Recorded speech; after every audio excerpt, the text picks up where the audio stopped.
Good morning. This is Dr. John Bennett from Neurosurgical TV, broadcasting from Miami. We have the pleasure of televising the 7th International Conference on Global Neurosurgery, put together by Francisco Gonzalez Llanos. And I have the pleasure to introduce Rafael García de Sola, one of the organizers of this program. He's the director of the chair of innovation of neurosurgery at Autonomous University of Madrid. Welcome, Dr. Garcia. Welcome, and good morning, everyone. Firstly, I would like to thank Dr. Gonzalez Llanos for his invitation to participate in this exciting meeting about vascular microsurgery, endoscopy, scalpel surgery, and new technologies. I'd like to welcome to the professor who are going to take part in this meeting. And also welcome to the attendees and the rest of these people that support this event. This is the first year that we have this meeting in the UAM School of Medicine. Regarding the equipment I'm going to discuss in my presentation, I have nothing to disclose. Well, in our neurosurgical field, with regard to innovation, I think there are certain principles that we should always keep in mind.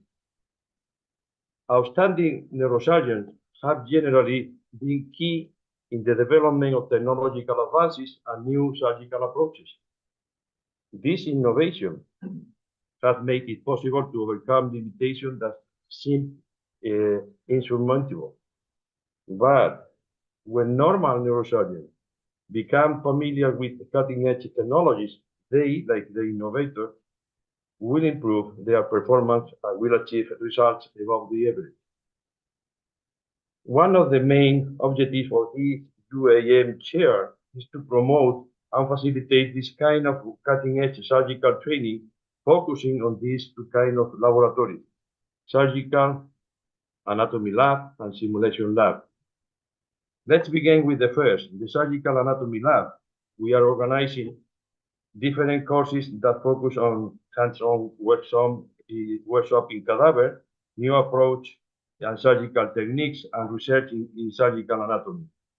And with respect to simulation lab, we offer courses and training and using a variety of state-of-the-art technologies, such as 3D imaging, endoscope, robots, among the others. This training will help us to avoid the problem of the learning curve. I prefer to speak about the experience curve, whereby the neurosurgeon already has enough experience and training to face new challenges and utilize the equipment to the fullest. Because we must go into the operating room, learn.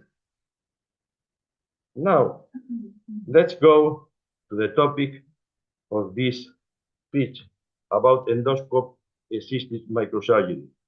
My aim is to present and discuss my own experience about facilitating the use of the endoscope as an aid and adjunct to microscope surgery.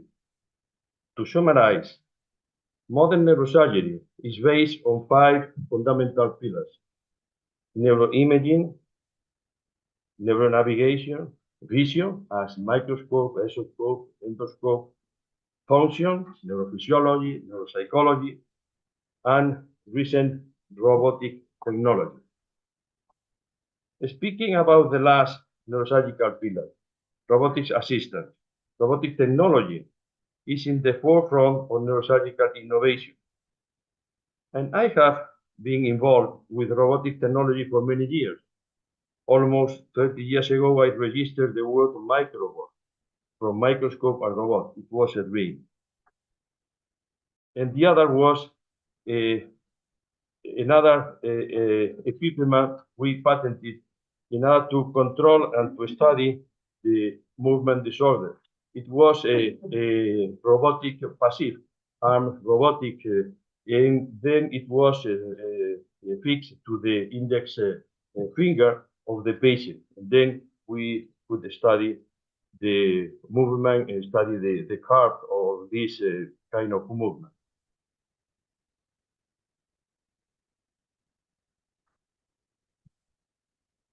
Robot technology has many advantages. For me, during this year, the most important are control movement, spatial awareness, steadiness, and accuracy. And I would like to make a parenthesis. As I will show in the following images of surgical film, I have designed a system of simultaneous integration of all images offered by the surgical equipment. And as you see here, they are displayed together to a single screen, you will see, in the operating room, also allowing the recording. For the last years, I have tried to adapt the ROSA robot arm as a holder of the endoscope. Now, you can observe how the robot is ready to hold the endoscope. Then, from the beginning of the operation, we prepare and place the endoscope in the surgical field without disturbing the vision of the microscope. Here on the left is the microscope vision and the endoscope vision. In this way, one of the main applications of robots I have found is the endoscope-assisted microsurgery. This is the vision of the operating room. And the end result is a simultaneous and interchangeable vision of microscope and endoscope view. And the same in the same surgical field, without the need to change the surgeon's sitting position during the whole operation. The microscope can be removed, and the surgeon visualizes the endoscope in front of him, and vice versa. Well, the benefits of the robot became apparent at the end of microsurgical operation, as in this case of a complex recurrent craniopharyngioma. Let's have a look how we can use the endoscope vision and control of microsurgical resection. You are going to see the endoscope was one of the first cases without the robot arm, and then the endoscope moves. Well, this is the reception of the tumor around the carotid artery, and at the end, we can introduce the endoscope with the control of microsurgery or microscope.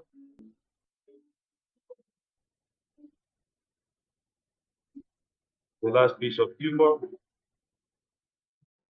And another application is in certain operation, for instance, that we can have an interchange during endoscope and microscope. Here you will see this is the microscope vision, and this is the endoscopic vision. In this case, it was a insular tumor, and then we remove with the help of microscopic vision, and afterward we can introduce the endoscope in the cavity and continue removing the tumor, and go again to the microscope surgery and perform the operation with this kind of interchange. Okay.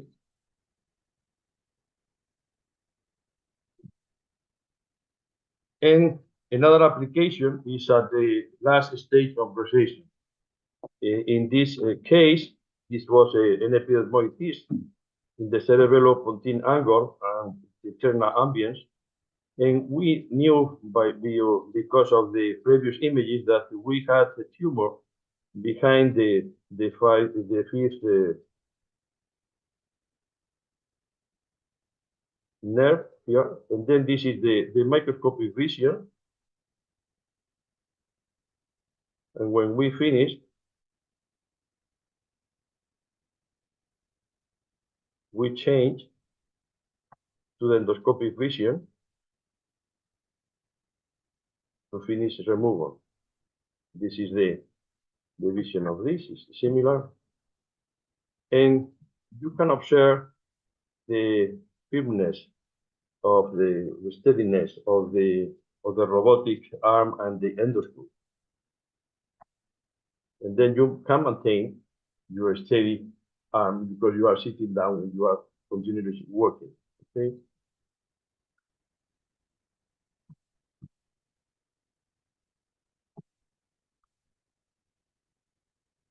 In our experience, we have found robotic technology to be under development, with serious difficulties regarding inadequate maintenance and at a very high cost.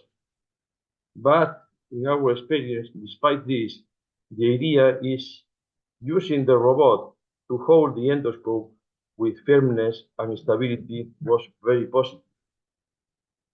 And we have continued with the idea of simultaneous microscope and endoscope vision. And now we have found another type of arm, articulated magnetic, and it allows us to hold the endoscope properly, although we must control the movement of the tip of the endoscope with a microscope. And another advantage, as in this photograph, is that magnetic articulate arm is, we can place in this an endoscope, for example, in the opening phases of the operation to record the entire procedure for teaching purpose. From our experience, we have a certain approach that could be interesting and positive to use both alternatively, both procedures. As in this case, for instance, in suprasellar region tumor, and in this small cardiopharyngioma, you see here the pre-operative vision. Here is the tip of the endoscope, and this is the post-operative control, and you can see here the pituitary torque respect. Another is in the insular glioma. This is the post-operative control, or intraventricular tumor, like in this neurocytoma, and the control, and in skull-based tumor, as this epidermoid cyst, and this is the pre, and this is the Almeftis transpetrosal approach, and the post-operative control. Or in the same region, meningioma, right, and post. Or this very huge chordoma that really collapsed the brainstem, the preoperative, and 5 years after the postoperative control. And to conclude, robotic technology is starting to be applied in neurosurgery. And this technology is becoming more and more user-friendly and is resulting in successful surgery. In one application, and I have said, could be using it as a support for endoscopy.